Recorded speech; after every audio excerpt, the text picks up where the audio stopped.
నమస్కారం. ఈ విశ్లేషణలో ఒక సాధారణ సివిల్ వివాదం ఏకంగా సుప్రీంకోర్టు గడప ఎలా తొక్కుతుందో మనం సూటిగా తెలుసుకుందాం.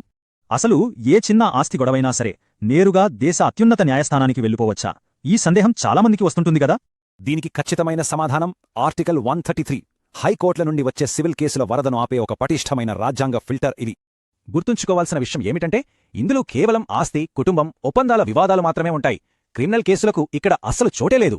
సరే, ఒక కేసు సుప్రీంకోర్టుకు చేరాలంటే ఖచ్చితంగా కొన్ని అత్యంత కఠినమైన దశలను విజయవంతంగా దాటుకుని తీరాల్సిందే. ఇక్కడే అసలు ట్విస్ట్ ఉంది.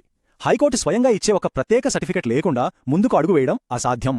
ఆ సర్టిఫికెట్ రావాలంటే ఆ కేసులో సుప్రీంకోర్టు మాత్రమే తేల్చగలిగే ఒక అత్యంత కీలకమైన చట్టపరమైన ప్రశ్న దాగి ఉండి తీరాలి. కాలక్రమంలో ఈ విధానంలో ఒక భారీ మార్పు వచ్చింది. అదేంటో ఇప్పుడు మనం స్పష్టంగా గమనిద్దాం. ఒకప్పుడు కేసు విలువను బట్టి అర్హత లభించేది. కాని ఇప్పుడు కేవలం డబ్బుంటే సరిపోదు, ఆ చట్టపరమైన ప్రశ్నకు మాత్రమే విలువ ఉంది. ఉదాహరణకు ఆలోచించండి. సమాజాన్ని ప్రభావితం చేసే ఒక పెద్ద కాంట్రాక్ట్ వివాదం ఉందనుకోండి. అది సులభంగా ఈ గేట్ దాటేస్తుంది.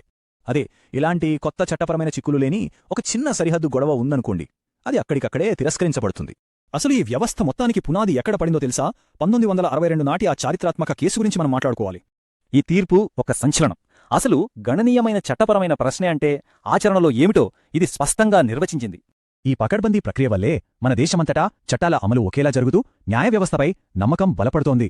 ఒక్క మాటలో చెప్పాలంటే ఆర్టికల్ 133 అనేది మన చట్టబద్ధమైన పాలనను అనుక్షణం కాపాడే అత్యుత్తమ రాజ్యాంగ ఫిల్టర్ అన్నమాట. మరి ముగింపుగా ఒక ప్రశ్న. కేవలం డబ్బును కాకుండా చట్టపరమైన ప్రాముఖ్యతను మాత్రమే కొలమానంగా తీసుకోవడమే నిజమైన న్యాయ సమానత్వమా?